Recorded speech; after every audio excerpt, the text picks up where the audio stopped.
Babi nous prenons Royal TV Bénin quand on m'écoute à santé tant beaucoup de gardé mais mide mi don do propos mi ton le fi de pepe de mi na do mi konson do gan yo mi don do me pata pata yon zangbe le bi asiza ko sinu wa mi no rewa nous comme tomber à santé ton mi o so wa go se wa e kon nga yon do ko galo na ko mi no da cheji na do ko asiza de mi na yina mi bete ton mi bona asiza de po mi po de po e do de khia mi ba che mi kwa bo o de mi de po ça va yon mi do mi de khia me de mi ko ro. Et là, il y a un gars qui est Donatien Bérac. Bon, sinon, il continue une Bérac évolution. Évolution, Bérac, oui, comme il faut voir Aziza pour Azanté te conduire. Bérac, Aziza. Et tu as dit d'abord Aziza. Nous avons Aziza, mais non pas tant, mais comme nous avons dit, mais nous avons dans les bonnes années pour Aziza. Aziza, alors de Oumé, alors Aziza, de Pognan, Aziza de Oumé. Do mais no jihan Aziza de don ni jihan bodo jihan mais non pas timbo no sculpteur Aziza de Aziza itomo do bloli be cha donc Aziza de teme mais yo Aziza antito e na chena mi gbona mi ajoba sa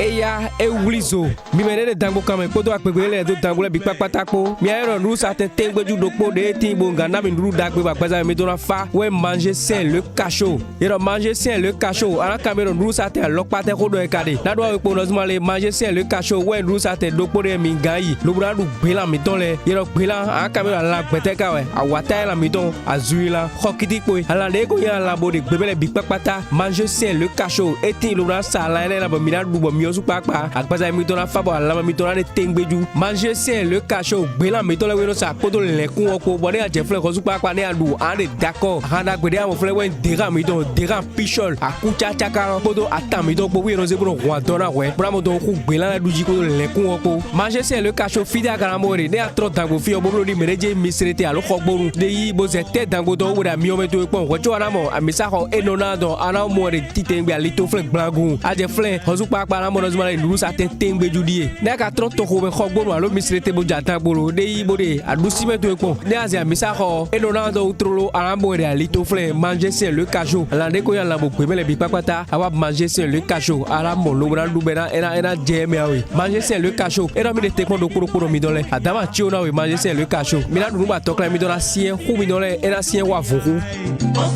dans la mer.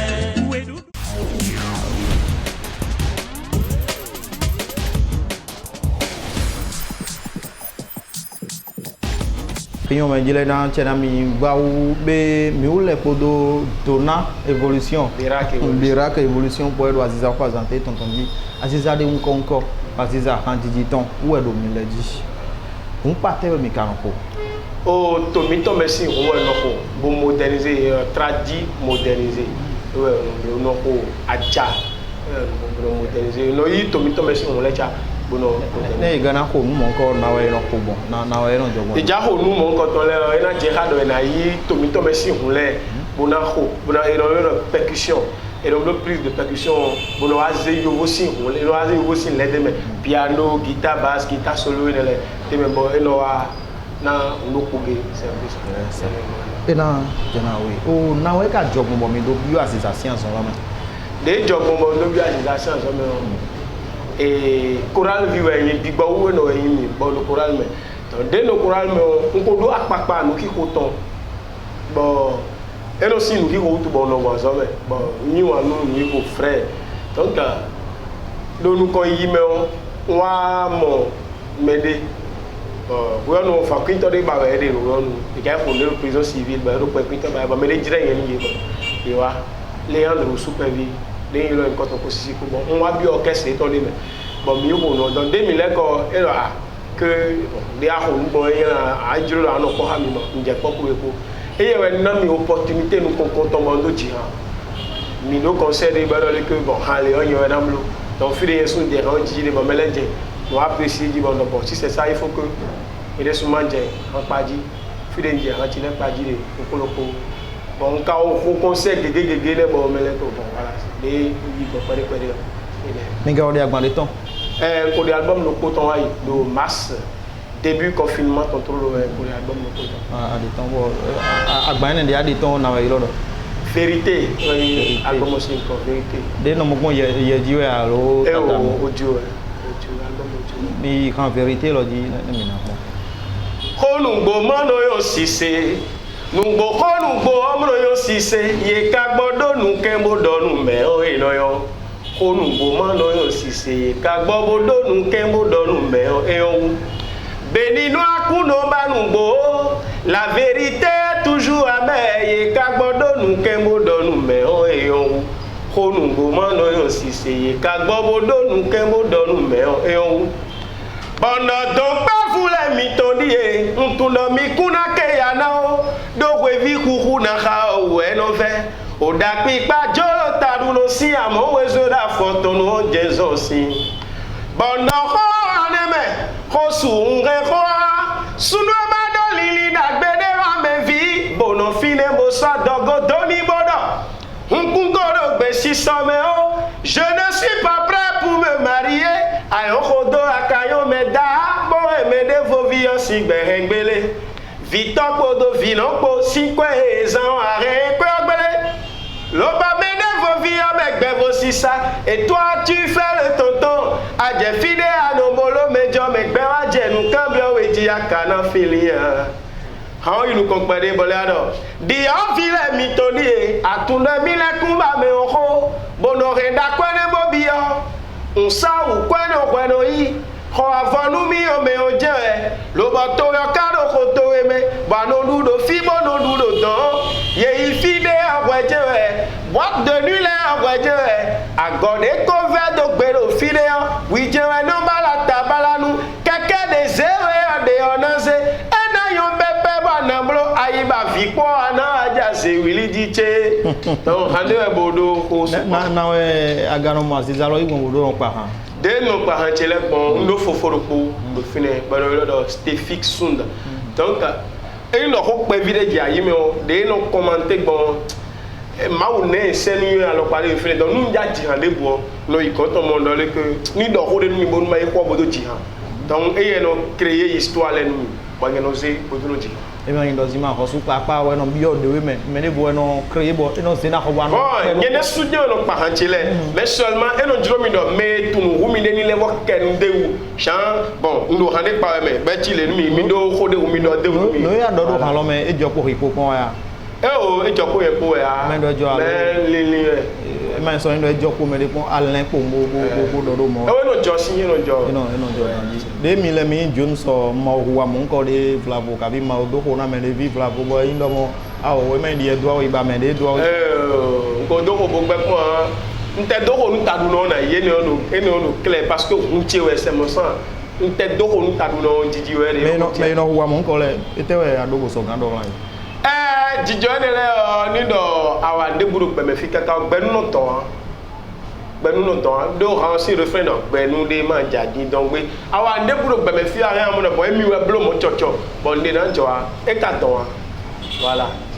e na chena we gba o agban ko e do ko ne de ade ton to mi lo ko e yo me jan we ade agban ko ne na we ko so ami mo nu kon yi agban ko lo ton lo e do yi we ta parce que me le yi wa nu ha bodo ki ko ba don do mi lo et tel qu'on bleu vidéo tu on ka bleu vidéo seulement que son maya ki ko so gbogbo no vidéo na ha akyo di asino vidéo vérité ton pour peut-être bodo on do famo ko mais de no di han mi ton lo wa na mi le do mo ko di de mi do na mi bon han di gbele me bon han di dio mano no chele we no jihanda yebo jiyele su do coral me mama tie ko bo le coral me bo jiyele su do coral me sino ha sino ne do ko chegbe bo na kane jibro le ke mele no jihanda ko chegbe on fi de mile mi mo iblo mile we me titan de lo famille chele na ya no mo de we do asizalo no vivinu mi parce que surtout randen dio me khole no considérer ranti bo le que e ko ikolo bo ndo dio donc no vivinu mi e fierté ngene su voilà ena chena we gba o mi ga kun asiza do te din o wa te yan wa de asiza so gan hu bo me di la na yin lo asiza di nu apa jire afo e o ni ren na ko do afo e ayi hàn sí náà àdùnnà yín gbẹ̀tọ́ modèle bọ̀ ìnà pọ́n ló tutù yìí àná wà ní bọ̀ lọ náà wà kẹ́kọ̀ọ́ dé sún kújì kẹ́kà bàánà mẹ́lẹ̀ jẹ́wẹ́ lò nù tẹ́ ń kọ́lẹ̀ èbló yà bon nunu kɔnkɔntɔn wɛrɛ dɔ ayi hàn sínú àdùnnà mɛ propriété àdùnnà sísọ tó dún náà gbọ̀nfò àdùnnà mɛ sin diɔ hàn sínú ne kóra kotoku yi wɛ ne yesi akɔ agbèrò fi de yeye eye jɛwɛ ye komoro fi ne kɛkɛ bu do fi de portable de di ye ko bu do ba mɛ ye do àhànú kpɔkɔntɔ lɛ kpɔmɔ dɔ portable de ko lɛ fɔ bu do fi ne di eba kaka wa yi dɔ hàn sínú mɛtɔ wɛ réputation hɛn kɔ hàn sínú ɔtɔ fi voilà. de o wa ne la in wa de bo edona edona ko si fɛn ta na ya ga aziza mo do be ne to mi to me aziza ko do to mi to me fi o ko je we do de yen no le no pongon e o aziza o ku do to me fi boy odi o ku do hanjiji egbe ton do me fi o mi na do me ko le ko di handa gbele wa yi me gegere so ko handa gbe di egbe di han do po ge o do nunu mele bi egbe di bo mele bi lo titi we bona nja ho venza awon mele bo na ho venza nja ho venza bon c'est vrai ndagbe we me il sono do wazo a eso ino mi na wazo bu mo kwa bu ho venza ya na sata bon ne ga no sata la ne he ina sa me do mi na sata blo na do ku won bo wazo mo do e ya lo e wo tasi sa yi logique no me do e tele de ya jean e bi ogo de bu o mi na nda kwa e bi ogo do nyere sun se po e wo kamera de me ko na sata ne no sata go me do e bi ogo de bu no da we donc il a mêlé le fune il est où il est où vivi mot de passe là le sicha il a où vivi donc mot de passe le fune yemo do han ho le te me fio mi ga camio ina de no la lo mo boya de ki ko mêlé no ko de han don bueno do ni la o bo beza me ton andi me mo do de vla o li le ne le da ku yene so to me gba wo le un yene so no le un c'est quoi de ton le de no di do le was na mo le boya ne lo nya do yo so de ma o no do e dia na mi le wa mo yin le ma ne lo do de ah non do nu yo e je su non do le ko c'est pas ça mi le yon o le de ko do de lo nyan de ko do e dia bon na ya gando ma yin ne lo bon do faut gbigbo do ko so faut gbigbo do leme parce que fi de faut gbigbo de yo nye par exemple di on gbigbo wo no e no le ko tonu mi do ma le siki clan e no gbonfo wudo bon tion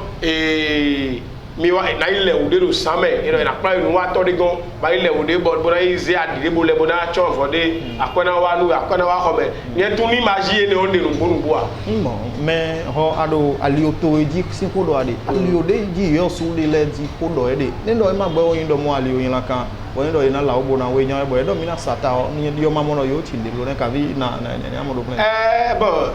gba me fio no ekpe nu se kuro no so azakete to so wa na nye do tara sa we ado yen ndo ta we ado po yen do ko lo na gbeda si we ti do de mi do gbe to mi to camera so nu kan we di do lo e de awo gbe na we pe de yini sata yini je tagba bo wa zon ene jo ma o yin le gba wo o je tagba bo wa zo egbofo nu sata ndo mo nu mi egbe ko kan bo wa zo do awazo amope je we egbofo nu sata ka ho e wode tumo da zo e we sata e o nu la sata yo mi na o tun aso ko fia tata si salon bangbe bana yin na we so gan sagon do na mo ne di mo ali lo boya han ayi ma awa si ya do ne we o tasi sa de ko do e o e me le no ka mo no le ko glo mi na ze fie mi tonju mo do ko e glo na ze kon ton chire jo mo do ko e glo na ku be mo do ko to e le e de ko e no ko pe ko mo do tasi sa en réalité to e lo le ko a na yi san po ke ze po do ba ko e na ko kan mo ba ko e logique no me do e de le dia voilà bon o ga no ko do me mo nko le ko non ko ye aga sisi no do me lo mi na konton se de ko do no la me ganji mo be me fio wa na to le anu do bele me o c'est ça ne wa jobo e wa hi ton ta sa gbe no ki jiwe lo ije lo yo me jiro mi gbona mi ni po ye do na ton wo le ko a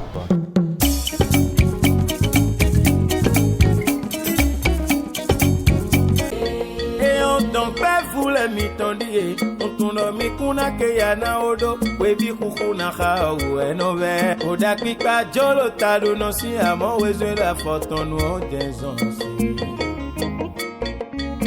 e oko wane me biraku reko wane lo évolution reko oui me mandolili dagbede kavio ono fine bo sa dogo doni bodo Je ne suis pas prêt pour me marier. Ayon kodo akayon meda. Mo emede vos vies si begbele. Ficho kodo vinonko si kwe ezan arren kwe ogbele. Le bon mede vos vies avec bevo si ça. Et toi tu fais le tonton. Age fide a no bolo medio me. Me waje no cambio eji akana fini. Do fi enfant e nanondo de kodo we bonondo mele e wale numi. Fon ena no do nu do e bodo mele awe kechegbele nu kiketona indo fota me bede kon setona ba relonsi do nu ton e atongbele nu da kale to supo egbe omi wezon nu enena indo fota me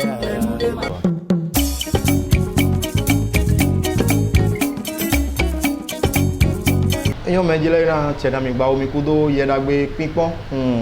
vérité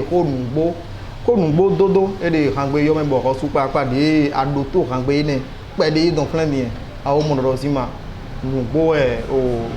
évolution to dido évolution hangbe yo na we mi so gan do hangbe ne sin ko do plan bi ma yin do sima me de we a ko lo do kan gangan fen so gbe to bo ko do mo han lo me kaka edide nde don jomo do adoda ikle un do zima mino yi mo mede bo melo e non do ko bo mino wa no ne mo no fen so me han lo de flavo o han so fe me han jidio echi yawe ho di do da mi sa ho mewe e no ido yawe ho do payam do ahanu nu jidi ma aka no han to mu da yo a mo do le ke kabia han de mi no nu e we so ba duru ko no do e mo ya asiza we ze hawa ba iti han po yawe ko bo eton e so mo mede voilà les bonnes et te wa ile le to iklan kan do pan siza lo sin talibo nde ile ni ti o ndo mawu na gwalo bo hande wu gamole na waji do nju na décourager voilà o han lo akano le ndo han lo na wa yin le bo mi na wa dugbe ton so deja ndo kan ji do nde bu de anu wa ro be me fio ayilo no do no ena na we bujewe ekpe ani no sapio wa tadalito donc nous e kon ando wo de spo da ayilo no do no bona na valeur no e blado no ama na valeur no a e wo no mo na inu kon do to me fio no do asa wo de do pocho ki mo ina ho we a ho donc e makana imo a wo de spo na zo c'est un peu ça na wa aziza so gan zombo bana sa wo de do pocho ki me de aziza bana sa ere do pocho ki me andi de ai hasino bulu hanji we pon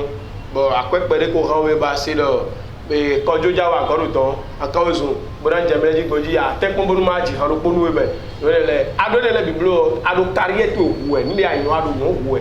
nu jonu enu wa yiba nu jonu bono mo lu ko le bono tonton we nu jonu no jira ye de ko bodo ma ji hanu mi ma ho nu mi no you know ye personnellement you know bleu ni ndo wa jobo ndo me de no zan ko na we vla bo we do nu wi wa bo ma te yiro we ni an so gamblo won mais no zan ko mi do nu wi wa bo ma yiro mi bonu ma ji han si wa fini ko ma ke han mo ji eno yiro mi modo anovi ndo nu wa le wa do gugu no mi o e ma te yi do apo mi ana wa do e ko no wa nu mi dai mais de ma yiro mi an bon na e na ti kwa na ti e so na mo le ko te blo di me lo kari do de ma yiro mi on de su e yiro we tro lo bodo ablo le nu mi an e do be no ti me on le te créer di me lo kale wa de c'est un peu ça voilà to teme ya no do nu kun lando mi so ganze je ko do association mi tombo fide ma o che se mi do na yo ma mo fide bu gbere ko so ma ku drop fide don gbere yo même tout dans les que ma o na wa so to gan wo do mi na do ko bo se ma o wa do mi mo kun je so voilà fide mo mi ga mo fon gbe lo ro e bi do no e so avalo enu ye so ava ayi zonu enu do mo ro fon gbe lo so ava don ja mi de alo so ava lo don ja mi de aka mi no wa mo ku don zin to ko me de ole pere no so ava klowe klowe jimido en réalité klowe jimido ton e no mosu kaka je gbe ton je nkale wo pore ni do mi ga pon asiza kere de to mi do me boy ma ya son le vodo gora ye gan wa du gbe ton yan ho ba e no adogbe to nu han jiji kere anja ible parce que hanon nan tegbe aduna do azo alonzo aduna kono dandambo na do amana azo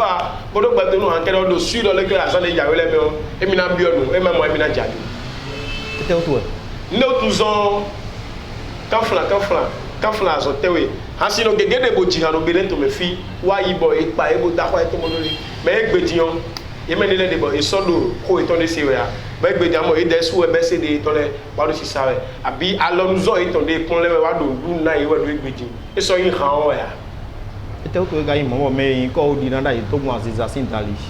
yon ko me ton aziza lo no akupo e mo so no yon me ne le nu de o to ezon minasi ko gbodo ado ma wetun be ko si gbere bi o ha e no e do le ke o to na hun si gale me je gale me nde bu de bondo te ya to we zo mo ko enu enu no do e do yi nu e tulo ado na tek mo bona créer ni le do o tu mo le me do azon de bo do no nge do aso bo no wa arrangeur yin nge de so do studio ti bo produire en chile je suis arrangeur de son. Voilà. Et à son 2000 mino wane. À son de no. Aziza le mana bo pon gbede. Aziza gana ro wi wa jan we. Tegbe. Ni ga wa job Aziza so apo yin ko lo arranger lo so apo yin ko lo. Arranger ko yo wa. Arranger tegbe ko a so de ko pro tegbe. E ma te wa jira en kilo me na de mi jablo sport vovo. E kilo na azo affiche de ou bien na zone de data. Bon, arranger na blo jan. Era je we na mo ton je we. Mi o do yon. Ndasi. Bon, mo so no gbon bo de men do go vlavo. Ma aussi nous combiner sous yin bon ma si do lady man le que le wasa to e ga yin wada gbe de bo yon na Aziza do mi se do Aziza le no ba yon supo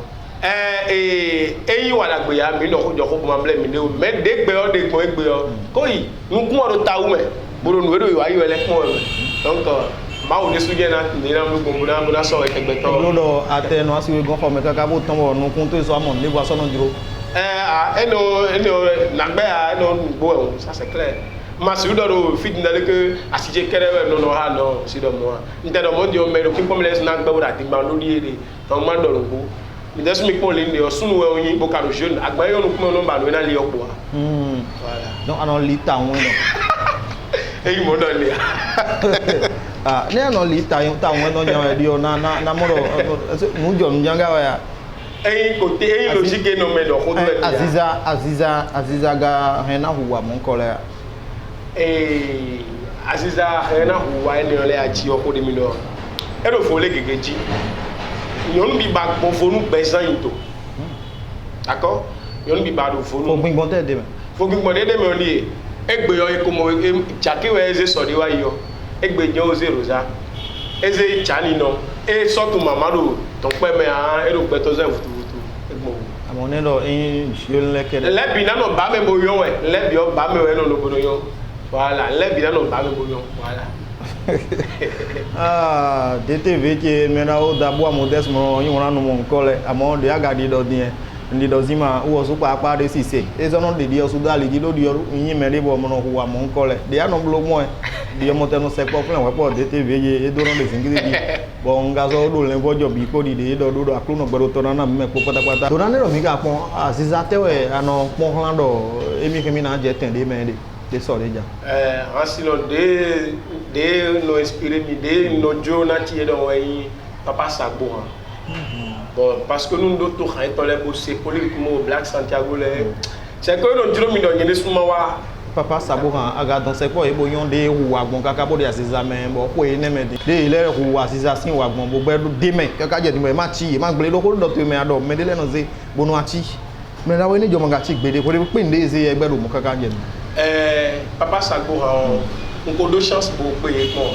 amon to no le e ndo ye gboro hanji e kaka je gbe yo gbe su ko do ti jo da gbe sisan ko ewe zo mo o su tele we ngbe ton bo Aziza do ran su de ngbe ton ba Aziza do no reason no e lo ko do de o do nu no so to do lewe de no yi nu ko gbe o do hasi no gbe me to le ko ba ye we so no kon o do yi ma se o bon 50 000 do ba le ko ba do mi do chaki wo e PDG se mi me no ne le yi mi de ba do na invité ni moi voilà il a on do gbo kwa nu gbo do le bi me me na lo so manga so no do yon ko glan do mo le ma he wa fin me ne na e no hona na ji do do ni mo te mo vi wa bi bon na nu wa mi ton alo kan de US organ yi lo we gbon ne lo e do kun do to na mo mi do 97 56 23 39 ya lo kan de ji yi lo evolution gbon ne mejele mi wa bi bon na nu wa mi ton Aziza ko azante ton ana yi lo mi yo so le bi alo kan de mi gbon do na me yi lo to we ana yi lo mi don to mi o de pon mi son to nkan kan me fi de pepe de mi de do gan yo mi don do me ko pátápátá do yun sangbe de ja be mi na so pe de nu wa mi don Aziza ko kan e ji jo ko ba